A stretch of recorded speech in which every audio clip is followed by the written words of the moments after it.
벌써 아빠 목소리도 까먹은 거야? 네.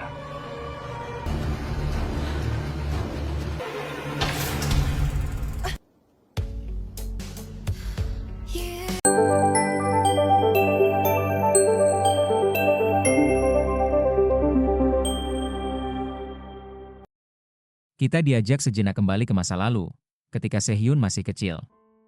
Saat itu, ia sedang merayakan ulang tahunnya bersama ibunya. Namun, hari bahagia itu berubah menjadi mimpi buruk ketika ia menyaksikan sang ibu disiksa oleh ayahnya sendiri. Ia menutup telinganya agar tidak mendengar suara kekerasan itu, namun kejadian tersebut tetap membekas dan menghantuinya hingga kini. Sementara itu, di masa sekarang, Sehyun akhirnya datang ke lokasi tempat ayahnya tinggal. Ia menyewa sebuah rumah dan memutuskan untuk menempatinya hari itu juga. Di sisi lain, Jung Hyun sedang bersemangat menyelidiki kasus pembunuhan berantai. Ia memeriksa segala hal yang berkaitan dengan sang pelaku, namun belum menemukan petunjuk berarti. Salah satu anggota timnya kemudian memberitahu bahwa mereka sudah mengumpulkan rekaman CCTV terkait insiden yang menimpa Dr. Oh. Beberapa anggota tim juga sempat menginterogasi pacar Dr. Oh, yang justru menyalahkan Sehyun atas kematian Dr. Oh. Ia percaya bahwa Sehyun telah menghalangi karir pacarnya, sehingga dendam terhadapnya. Namun, sebagian anggota tim merasa informasi dari pacar Dr. Oh kurang masuk akal dan enggan membahasnya lebih jauh dengan Jung Hyun karena dikhawatirkan dapat mengganggu penyelidikan. Di tempat lain, pemilik rumah yang disewa Sehyun meminta bantuan kepada Jo Geun, yang tak lain adalah ayah Sehyun, untuk memperbaiki pintu rumah. Rumah itu akan ditempati seorang ahli forensik terkenal. Jo Geun menyadari bahwa penyewa rumah itu adalah putranya sendiri, Sehyun. Ia menyanggupi permintaan itu, namun mengatakan bahwa hari ini ia sedang memperingati hari kematian istri dan anaknya, jadi ia akan datang setelah acaranya selesai.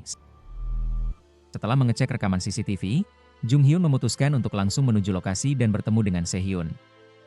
Keesokan harinya, ia menghubungi Sehyun dan menyatakan bahwa mereka akan bertemu di tempat yang sudah ditentukan. Sementara itu, Sehyun pergi ke lokasi di mana Dr. Oh pertama kali ditemukan. Di sana, ia melihat beberapa tempelan informasi, sesuatu yang dulu sering ia lakukan ketika meletakkan tubuh korban. Hal ini kembali memicu ingatannya akan masa lalu, saat ayahnya membunuh ibunya sendiri. Demi melindungi diri, Sehyun terpaksa membersihkan semua jejak kejahatan yang dilakukan ayahnya. Sejak saat itu, ia selalu disuruh sang ayah untuk membereskan jasad korban yang telah dimutilasi. Di sisi lain, Jung Hyun tiba di lokasi dan mulai menyusun ulang skenario berdasarkan rekaman CCTV yang ia tonton sebelumnya. Ia mencoba memahami bagaimana peristiwa itu terjadi. Saat itu, Sehyun sedang berada di dalam bus. Ketika bus masuk ke dalam terowongan, ia kembali trauma. Ia teringat hari saat dirinya bersama Dr. Oh, dan menyadari bahwa ayahnya telah mengikuti mereka kala itu. Akhirnya, Jung Hyun sampai di rumah Dr. Oh. Dari rekaman CCTV, terlihat bahwa itulah lokasi terakhir keberadaan Dr. Oh. Di rekaman itu juga terlihat seseorang yang mengikuti Dr. Oh, meski wajah pelaku tidak tampak jelas. Ia tampak sangat mengenal lokasi tersebut. Tak lama setelah itu, Sehyun datang, dan akhirnya ia berbicara dengan Jung Hyun di suatu tempat. Sementara itu, di malam yang sama, ayah Sehyun kembali melakukan perbuatan mengerikannya, memutilasi tubuh seorang wanita muda. Seperti biasa, anak perempuan yang bernama Sehyun juga, yang bertugas membereskan jasad tersebut, seolah itu adalah hal yang biasa bagi mereka sebagai ayah dan anak. Ayahnya menggunakan buku medis untuk membedah tubuh korban, meski ia tak punya latar belakang medis apapun. Ia bahkan memakai alat-alat seperti gergaji dan gunting bedah untuk memotong bagian tubuh korban.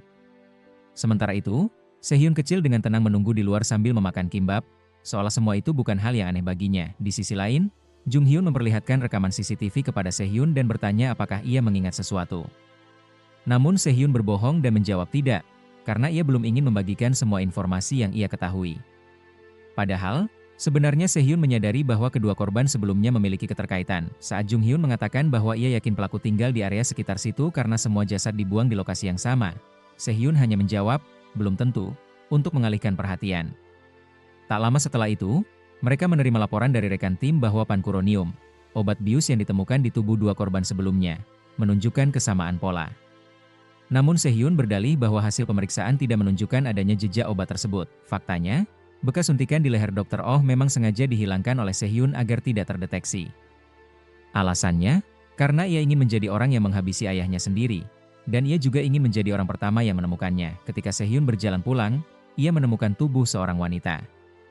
Tubuh itu dijahit menggunakan benang yang sama seperti yang pernah ia lihat di tubuh para korban sebelumnya. Ia pun kembali menghilangkan jejak bekas suntikan yang dilakukan ayahnya. Namun, rencananya tiba-tiba terhenti karena ia menerima panggilan telepon. Saat ia mengangkatnya, betapa terkejutnya ia mendengar suara ayahnya sendiri di seberang. Sehyun gemetar mendengar suara itu. Ia langsung mencari keberadaan ayahnya dan melihat seorang anak perempuan membawa koper. Ia mengikuti anak itu hingga ke ujung gang, tapi saat sampai di sana, anak tersebut sudah menghilang. Lalu, suara ayahnya kembali terdengar di telepon, mengatakan bahwa ia merindukan Sehyun. Tak lama, Sehyun melihat sebuah koper tergeletak di sana, dengan sebungkus kimbap di atasnya, makanan yang selalu disediakan ayahnya setiap kali ia selesai membunuh seseorang. Sehyun lalu berbicara pada dirinya sendiri, mengingat bahwa dulu ia hampir membunuh ayahnya. Mungkin karena itulah kaki ayahnya sempat pincang. Tapi kali ini, ia bersumpah tidak akan membiarkan ayahnya lolos begitu saja. Ayahnya pun mengatakan bahwa ia menerima tantangan dari Sehyun dan akan menemuinya kembali suatu saat nanti. Sebagai bentuk penerimaan atas tantangan itu, Sehyun memakan kimbap yang telah disiapkan oleh ayahnya. Kita kembali melakukan kilas balik ke masa kecil Sehyun. Ternyata, rambut pendek yang ia miliki bukanlah keinginannya sendiri. Ayahnya lah yang memotong rambutnya secara paksa. Padahal, Sehyun ingin memiliki rambut panjang seperti kakaknya. Ya, ternyata Sehyun memiliki seorang kakak bernama Eunso. Boneka yang selalu ia bawa selama ini sebenarnya adalah milik sang kakak, yang kemudian diwariskan kepadanya. Pada suatu hari, ayah mereka hendak mengambil foto bersama kedua anaknya. Momen itu menjadi salah satu kenangan penting dari masa lalu yang kelam. Di masa sekarang, polisi dan tim detektif, termasuk Jung Hyun dan timnya, akhirnya tiba di lokasi penemuan jasad. Mereka segera menanyakan siapa yang pertama kali menemukan mayat tersebut. Polisi yang bertugas di sana menjawab bahwa orang itu adalah Sehyun. Jawaban itu langsung membuat semua orang terkejut, apalagi melihat kondisi dan penampilan Sehyun yang terlihat mencurigakan. Mereka pun mulai bertanya padanya. Namun, Sehyun bersikeras bahwa ia tidak melakukan apapun. Ia hanya kebetulan menemukan jasad itu ketika sedang dalam perjalanan pulang.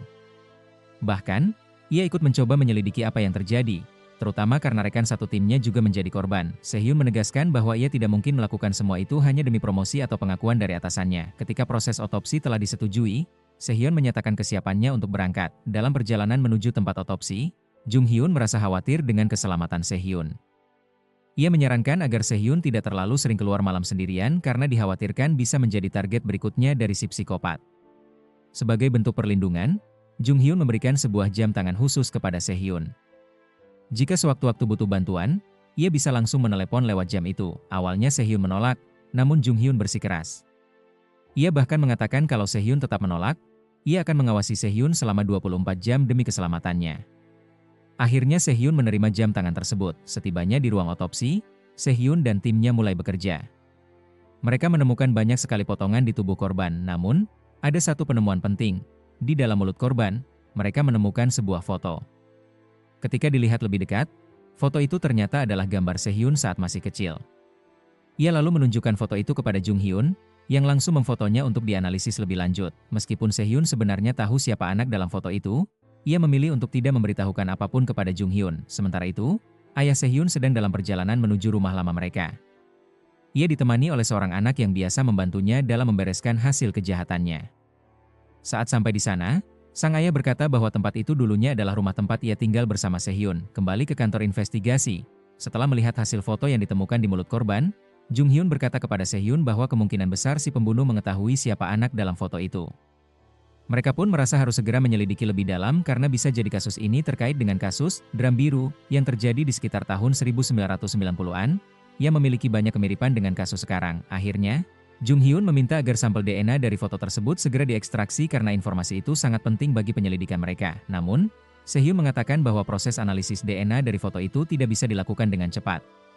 Paling cepat, hasilnya baru bisa keluar dalam waktu 1 minggu. Hingga saat ini, Sehyun masih sangat trauma dengan kejadian-kejadian di masa lalunya. Salah satunya adalah momen saat ia pernah didatangi oleh kakaknya di malam hari. Saat itu, kakaknya memberinya sebuah boneka. Tapi anehnya, Sehyun terlihat ketakutan dan canggung, seolah ada sesuatu yang belum selesai antara mereka berdua. Sementara itu, ayah Sehyun akhirnya tiba di rumah lama mereka. Ia mengecat ulang rumah tersebut karena tahu Sehyun akan datang ke sana. Anak kecil yang biasa membantunya juga ikut bersamanya dan diam-diam mengambil boneka milik Sehyun, boneka yang dulu diberikan oleh kakaknya. Di sisi lain, Jung Hyun kembali ke kantor polisi. Bersama rekan-rekannya, Ia berusaha menganalisis siapa anak kecil dalam foto yang ditemukan di dalam mulut korban. Namun, upaya mereka ditolak oleh atasan. Jung Hyun juga mengusulkan untuk kembali menyelidiki kasus Tong Biru yang terjadi di tahun 90-an karena kemiripan polanya dengan kasus ini, tapi tetap saja ditolak oleh kepala polisi. Sementara itu, Sehyun akhirnya memutuskan untuk memenuhi undangan ayahnya dan pergi ke rumah lama mereka. Ia tiba di sana dengan hati-hati, penuh rasa takut karena khawatir ayahnya akan menyakitinya lagi. Saat masuk ke dalam rumah, ia terkejut karena rumah itu tampak bersih dan sudah dicat ulang. Jelas telah dipersiapkan oleh ayahnya. Ketika Sehyun sedang melihat-lihat, tiba-tiba muncul seorang anak kecil yang tak dikenalnya. Anak itu mempunyai nama yang sama dengannya dan langsung keluar sambil memanggil ayahnya. Saat itulah Sehyun tersadar bahwa ayahnya ternyata sudah ada di sana sejak tadi. Ayahnya langsung memeluk Sehyun, sementara Sehyun diliputi rasa takut. Namun, sang ayah bersikap seolah tidak terjadi apa-apa. Ia mengatakan bahwa ia telah mengecat ulang rumah itu, siapa tahu Sehyun menyukainya. Sikapnya yang tenang justru terasa semakin menyeramkan. Di tempat lain, meski tak diizinkan oleh atasannya, Jung Hyun tetap melanjutkan penyelidikan terkait kasus Tong Biru. Salah satu rekannya mengatakan bahwa mereka berhasil menganalisis wajah anak dalam foto jika ia tumbuh dewasa. Dan hasilnya mengejutkan. Wajah anak itu sangat mirip dengan Sehyun. Dalam kasus Tong Biru, salah satu korban diketahui adalah kakak Sehyun, Eun So, atau anak dari korban utama. Fakta ini membuat semuanya semakin rumit. Sehyun pun mengingatkan ayahnya bahwa dulu ia sudah berusaha membunuhnya, dan ia yakin saat itu ayahnya telah tewas. Namun, ayahnya menjelaskan bahwa ia sebenarnya diselamatkan oleh seorang pencari herbal di hutan. Orang itulah yang membawanya kembali hidup-hidup. Lalu, sang ayah memperkenalkan anak kecil yang bersamanya. "Ini adikmu," katanya. Ia mengaku menemukan dan memungut anak itu dari suatu tempat. Namun, Sehyun merasa muak. Ia sangat jijik melihat ayahnya sendiri dan memutuskan bahwa satu-satunya jalan adalah membuat ayahnya benar-benar lenyap dari dunia ini. Sehyun mencoba membunuh ayahnya, tapi gagal. Ayahnya berhasil menahan serangannya. Meski sempat melepaskan diri dan mencoba lagi, ia tetap kalah. Kali ini, Sehyun justru tertembak dengan pistol kejut listrik oleh bocah kecil yang membantunya, anak yang disebut-sebut sebagai adiknya. Akhirnya, Sehyun jatuh pingsan di pangkuan ayahnya.